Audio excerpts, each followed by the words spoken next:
ng gobernador, siya'y inalis.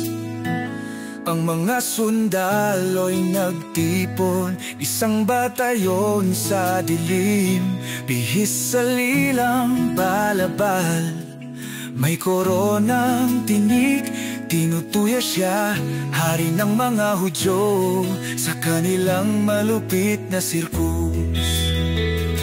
Abahari ng mga Hudyo, sila'y sumigaw sa pagbibiro. Ngunit sa likod ng mga ngiti, may sakit na di matigil ang pagdurusa sa kanya.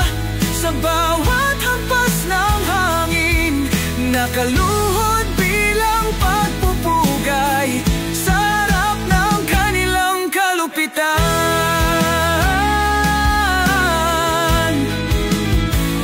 Sinasaktan ang kanyang ulo, walang pahinga.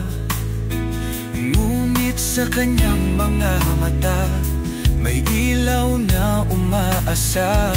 Sa bawat tawa nila, may lungkot na nagkukubli. Hindi nila alam siyang tagapagligtas, napakatotoo at wagas. Abahari ng mga Hudyo, sila'y sumigaw sa pagbibiro. Ngunit sa likod ng mga ngiti, may sakit na di matigil ang pagdurusa sa kanya. Sa bawat hampas ng hangin, nakaluhod bilang pagpupugay sa harap ng kanilang kalupitan.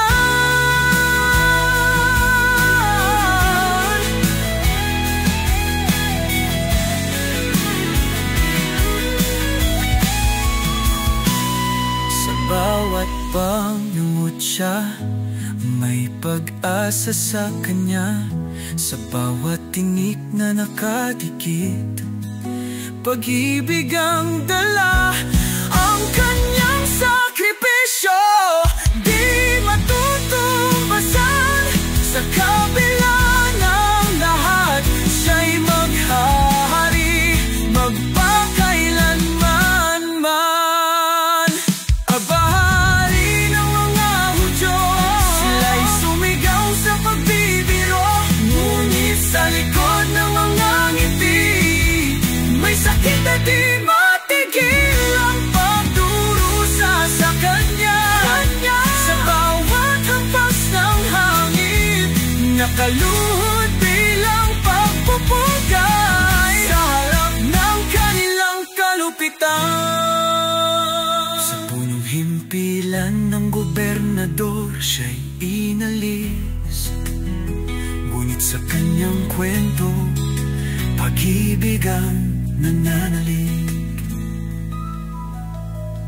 Sa bawat luha at sakit, ang pag-asa'y muling sisikat.